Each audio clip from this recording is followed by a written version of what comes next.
कहानी की शुरुआत होती है भविष्य की एक ऐसी दुनिया में जो बिल्कुल बदल चुकी थी। पिछले 50 सालों में दुनिया की पॉपुलेशन दोगुनी हो गई थी और दुनिया में खाना पानी ये सब लगभग खत्म होने वाले थे। साइंस के एडवांस होने से कुछ चीजें तो बदली। इस तरह की फसलें आ गई जो बहुत जल्दी बढ़ती थी, लेकिन इस तरह प्रकृति के साथ किए खिलवाड़ का बहुत उल्टा असर भी पड़ा। धीरे धीरे लोगों के जीन्स में बदलाव आने लगे और अब एक बार में एक से ज्यादा बच्चे पैदा होना बहुत आम बात सी हो गई। इसी वजह से वन चाइल्ड पॉलिसी लाई गई, जहां पर किसी को भी एक से ज्यादा बच्चे अलाउड ही नहीं थे। इस लॉ को लाने वाली थी डॉक्टर निकोलेट केमेन। उसका कहना था कि बढ़ती पॉपुलेशन से बचने का सिर्फ एक ही तरीका है, हर फैमिली में सिर्फ एक बच्चा होगा तो उसका आराम से ध्यान भी रख पाएंगे। बाकी इलीगल बच्चों को पकड़कर गवर्नमेंट उन्हें क्रायो स्लीप में डाल देती, जहां वो सोए रहेंगे जब तक दुनिया फिर से ठीक नहीं हो जाती। हर इंसान को उनकी पहचान बताने वाला एक ब्रेसलेट पहनना जरूरी था,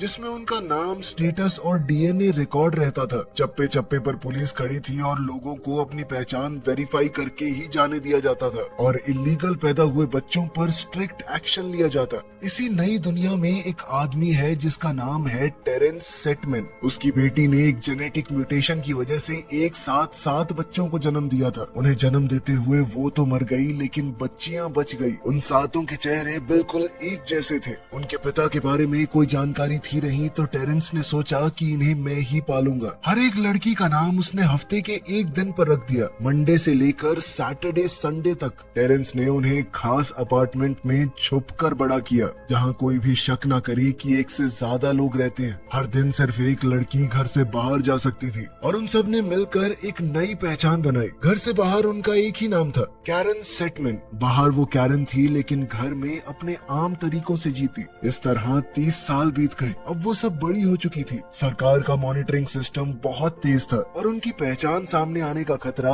हमेशा बना रहता। हर रात डिनर टेबल पर जो भी बहन पूरा दिन आज बाहर बिताकर आई है, वो सारी चीजें बताती कि आज मैंने ये किया, ये हुआ, ये सब चल रहा है बाहर, ताकि जो अगले दिन जाने वाली है उसे पता रहे और कोई भी गलती ना हो जाए। आज संडे है तो संडे ही बाहर गई। उसने अपना रूटीन पूरा किया। मार्केट गई, एक बड़ा सा नॉर्वेजियन चूहा खरीदा, क्योंकि असली खाना अब मुश्किल से मिलता है। चेक पॉइंट से सेफली निकलकर जब वो अपने अपार्टमेंट पर पहुंची तो चौकीदार थोड़ा कंफ्यूज था। उसने कहा कि कल तो आपने इतनी पी ली थी, आज बिल्कुल ठीक लग रहे हो। संडे ने कोई जवाब नहीं दिया, बस मुस्कुरा कर निकल गई। घर जाके सबने डिनर किया। संडे ने अपना मेकअप उतारा और सबके सामने अपने दिन में जो कुछ भी हुआ सब कुछ बताया। लेकिन मंडे का दिमाग कहीं और ही था। वो कुछ ज्यादा ही सीरियस लग रही थी। संडे ने बताया कि नौकरी पर हम लोगों का प्रमोशन हो सकता है। ये सब फ्राइडे की वजह से हो रहा था, क्योंकि वो उन सब में सबसे ज्यादा इंटेलिजेंट थी। उसे मशीनों का बहुत शौक था।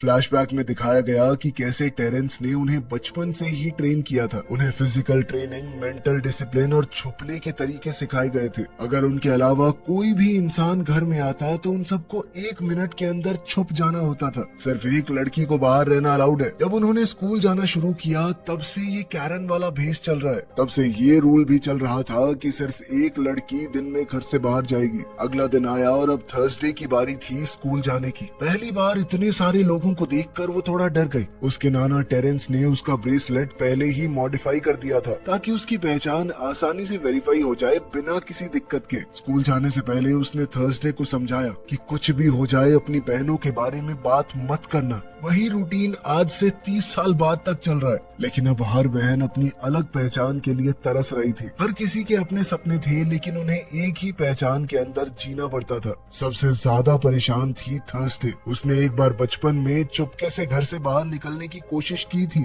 लेकिन जब वो वापस आई तो चोट लगने से उसकी उंगली कट गई थी। टेरेंस ने उसे समझाया कि तुम्हारी गलती अब सबको भुगतनी पड़ेगी, और फिर सबको अपने हाथ की उस उंगली का ऊपरी हिस्सा कटवाना पड़ा, ताकि उनकी बॉडी एकदम सेम रहे। ये घटना उन सब के लिए बहुत दर्दनाक थी। मंडे ने हिम्मत दिखाते हुए सबसे पहले अपनी उंगली कटवाई। थर्सडे को आज तक उस बात की गिल्ट थी। खैर अगले दिन मंडे थोड़ा सा बीमार महसूस कर रही थी, लेकिन फिर भी वो काम पर गई। शीशे के सामने खड़े होकर उसने अपना मेकअप किया। चेक पॉइंट पर एक एम्प्लॉय को देखकर वो हल्का सा मुस्कुरा दी। लिफ्ट में उसकी मुलाकात जेरी से हुई, जो कि उसका कोवर्कर है, और उन दोनों में से ही किसी को प्रमोशन मिलेगा। जेरी ने उसे हिंट दिया कि मेरे पास तुम्हारे खिलाफ सबूत है, ज्यादा वक्त तक बच नहीं पाओगी तुम। ये सुनते ही मंडे मंडे का चेहरा उतर गया। शायद जेरी को उसके और उसकी बहनों के बारे में पता चल चुका है। लेकिन उस रात मंडे घर नहीं आई। बाकी सब बहनें थोड़ा टेंशन में आ गई। उन्होंने मंडे का वो ब्रेसलेट ट्रैकर भी चेक किया, लेकिन वो भी बंद था।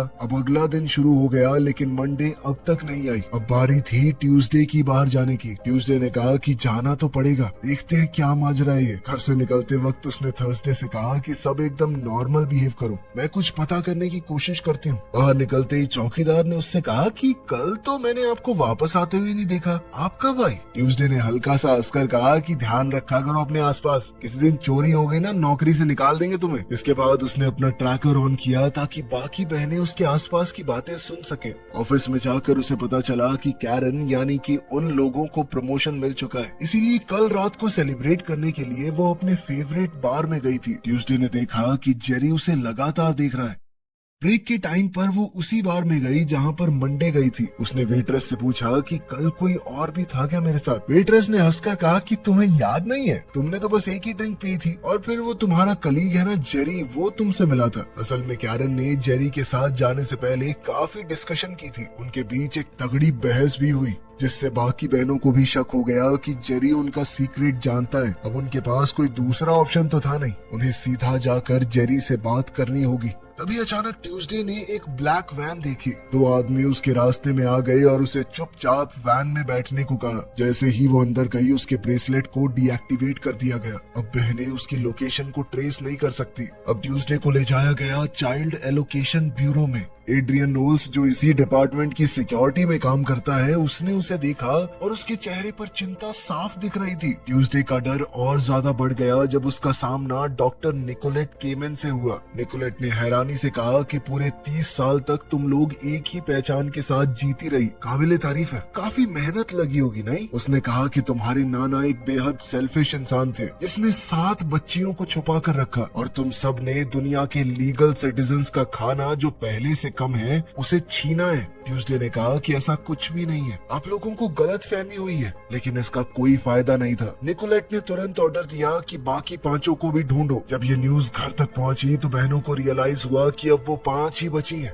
मंडे और ट्यूसडे अब नहीं रही। फिर उन्होंने देखा कि आर्म्ड फोर्सेस घर के बाहर खड़ी थी। कमांडर ने अंदर आते ही चौकीदार को गोली मार दी और ट्यूसडे की आंख का इस्तेमाल करके वो आसानी से अपार्टमेंट के अंदर घुस गया। बहनें तुरंत सीक्रेट रूम में छुप गई, लेकिन कमांडर ने गैस कर लिया कि सीक्रेट रूम कहाँ पर हो सकता है। उसने सबको बाहर निकलने का ऑर्डर दिया, लेकिन एक बहन थर्सडे गायब थी। थर्सडे ने अचानक से गार्ड पर हमला किया और एक बड़ी फाइट शुरू हो गई। बचपन से उन्होंने ट्रेनिंग की थी तो बहनों ने मिलकर फौजियों को हरा दिया, लेकिन फौजियों के पास हथियार थे। इस लड़ाई के दौरान संडे को बहुत ज्यादा चोट आई और उसने अपनी बहनों के सामने ही दम तोड़ दिया। अब सिर्फ 4 बहनें बची थी। दूसरी तरफ केमन डिस्ट्रीब्यूशन सेंटर की स्क्रीन्स देख रही थी। उसका मानना था कि ये सब इंसानों के भले के लिए हो रहा है। जब उसे पता चला कि अब तक बहनों को पकड़ने गई टीम से कोई अपडेट नहीं आई तो एक पल के लिए उसके चेहरे पर डाउट दिखाई दिया। शायद पहली बार वो ये सोच रही थी कि मैं सही कर रही हूँ या नहीं। लेकिन उसके असिस्टेंट जो ने कहा कि गलती आपकी नहीं है,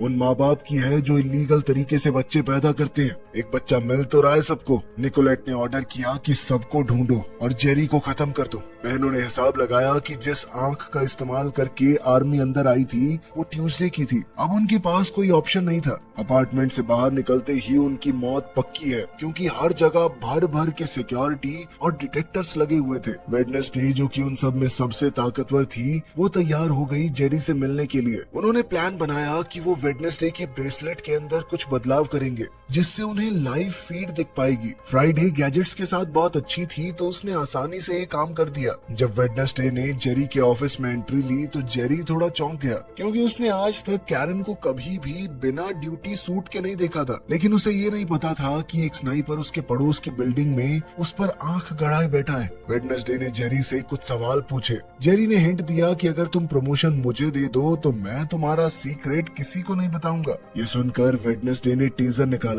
जो बस दिखाने के लिए था, असल में काम नहीं करता था। लेकिन जेरी टेजर से डर गया। उसने डर के मारे बता दिया कि वो क्या जानता है। जेरी बस इतना जानता था कि निकोलेट केमन के अकाउंट में इलीगली बहुत सारा पैसा ट्रांसफर हुआ है और वो कैरन ने किया था उसके इलेक्शन के लिए। निकोलेट के इलेक्शन कैंपेन के लिए करोड़ों पैसे गए हैं उसे। वेडनेसडे ने तुरंत कहा कि वो कॉन्ट्रैक्ट दिखाओ मुझे, लेकिन इससे पहले जेरी कॉन्ट्रैक्ट दिखा पाता, स्नाइपर ने जेरी को मार दिया। वेडनेसडे ने तुरंत पर्दे बंद किए स्नाइपर के व्यू से बचने के लिए। अब बिल्डिंग पूरी तरह से घिर चुकी थी। सोल्जर ने कहा कि जल्दी से इस फ्लैट को सर्च करो। जब एक फौजी बाथरूम में घुसा, वेडनेसडे ने उस पर हमला कर दिया। उसका हथियार सिर्फ उसके बायो कोड से ही एक्टिवेट होता था, तो उसने सोल्जर की उंगली काट कर बंदूक चलाई। जब बाकी फौजियों ने दरवाजा खोला, वेडनेसडे ने उन्हें गोलियों से भून दिया। कमांडर ने जल्दी से दूसरी टीम अंदर भेजी। उधर वेडनेसडे कॉन्ट्रैक्ट की फाइल को डाउनलोड करने में लगी हुई थी। फिर वो 3rd फ्लोर से खिड़की की मदद से जंप करके भाग गई। इतनी ऊपर से छलांग मारने की वजह से उसे काफी चोट आई। वो बहुत तकलीफ में थी, लेकिन रुकने का नाम नहीं लिया। उधर फ्राइडे मैप्स को देखते हुए उसे डायरेक्शन बता रही थी कि कहां भागना है, कैसे सिक्योरिटी से बचा जा सकता है। आम पब्लिक भी पुलिस वालों से नफरत करती थी, तो वो लोग वेडनेसडे की मदद करने लगे। गोलियों से बचती हुई वो भीड़ के बीच से भागती रही। इसी बीच किसी ने उनके अपार्टमेंट का दरवाजा खटखटाया। बाहर एक एजेंट था चाइल्ड डिस्ट्रीब्यूशन ब्यूरो से। सैटरडे ने तुरंत एड्रियन को पहचान लिया। उसकी थोड़ी बहुत बातचीत थी उनकी बनाई हुई पर्सनैलिटी कैरन से। एड्रियन ने अंदर आने की परमिशन मांगी। सैटरडे ने कहा कि मैं बस अभी आई। ये कहकर वो सीक्रेट रूम में गई। बाकी बहनें बिल्कुल कंफ्यूज थी कि आखिर एड्रियन ये प्यार भरी बातें क्यों कर रहा है। जब सैटरडे ने उसे अंदर बुलाया तो वो अजीबोगरीब हरकतें करने लगा, मानो वो उसका लवर हो। उसने कहा कि बस 1 मिनट रुकना, और वो सीधा सीक्रेट रूम में गई। उसने अपनी बाकी बहनों से पूछा कि किसका अफेयर चल रहा है इसके साथ। बाकी दोनों उसके ऊपर नाम लगाने लगी, और सैटरडे ने साफ कह दिया कि मैंने कुछ नहीं किया इसके साथ, अब तो यही करेगा जो कुछ करेगा। सैटरडे ने कहा कि मैं इसे बाहर ले जाती हूँ इसका ध्यान भटकाने के लिए। यह सुनकर फ्राइडे ने उसके आर्म बैंड के अंदर एक खास तरह की चिप लगा दी। उसने कहा कि ये डिपार्टमेंट के लिए काम करता है, तुम बस इसके आसपास रहना, मैं चिप की मदद से हैक कर लूंगी सिस्टम को। इस तरह हम डिपार्टमेंट के सिस्टम में घुस सकते हैं। जैसे ही सैटरडे एड्रियन के साथ बाहर निकली तो दोनों बहनों ने हिसाब लगाया कि उन्हें दोबारा से वेडनेसडे की मदद करनी है, जो इस वक्त एक बिल्डिंग की छत पर चढ़ी हुई थी। उसके पास एक बिल्डिंग से दूसरी पर जाने के अलावा कोई चारा नहीं था। उसने हिम्मत जुटाई और छलांग लगा दी। वो शायद दूसरी तरफ पहुंच भी जाती, लेकिन जो ने उसे बीच में ही गोली मार दी। वेडनेसडे ने दूसरी बिल्डिंग का कोना पकड़ लिया और लटकी हुई थी, लेकिन जो ने कहा कि मैं तुम सबको खत्म कर दूंगा। इतना कहकर उसने सीधा वेडनेसडे के माथे में गोली मारी। उधर सैटरडे एड्रियन के अपार्टमेंट में पहुंची, जहां उसने एक फोटो देखा। साफ था कि कोई ना कोई बहन तो टांका भिड़ा के बैठी है इसके साथ। एड्रियन ने उसे किस किया और उधर फ्राइडे ने पूरे सिस्टम को हैक कर लिया था। उसने फाइल निकाली जिसमें इलीगल ट्रांसफर का प्रूफ था। कैरन सेटमैन, जो कि उनकी पर्सनालिटी है, उसने निकोल केमन के इलेक्शन कैंपेन को फंड किया है। बहनें कंफ्यूज हो गई कि हम में से किसने किया है ये। एड्रियन के ब्रेसलेट की मदद से उन्होंने पूरे ब्यूरो के सर्वर से कनेक्ट कर लिया। फिर उसने अपनी जबरदस्त टेक स्किल्स का इस्तेमाल करके क्रायो बैंक के कैमरास को आसानी से हैक कर लिया। दरअसल उसे ये इन्फॉर्मेशन निकालनी थी कि आखिर इतने सारे लोगों को क्रायो स्लीप में कहां सुलाया जा रहा है। कई सारे रूम्स को खोजने के बाद उन्हें एक कमरे में अपनी बहन दिखी। मंडे अभी तक जिंदा थी। एड्रियन को काम पर जाना था। आज का दिन एड्रियन और पूरे ब्यूरो के लिए बहुत बड़ा था, क्योंकि निकोल केमन अपना इलेक्शन कैंपेन आज से शुरू करने वाली थी। एड्रियन और मंडे के बीच कुछ बात हुई, जिसमें पता चला कि एड्रियन सच में यही सोचता था कि ब्यूरो तो बहुत ठीक काम कर रहा है। उसे तो अपनी जिंदगी से बस एक बात का गुस्सा था कि उसकी गर्लफ्रेंड उसे सिर्फ एक दिन मिलती है। ये सुनकर बहनों को तुरंत समझ आ गया कि एड्रियन जिसे प्यार करता है वो मंडे है।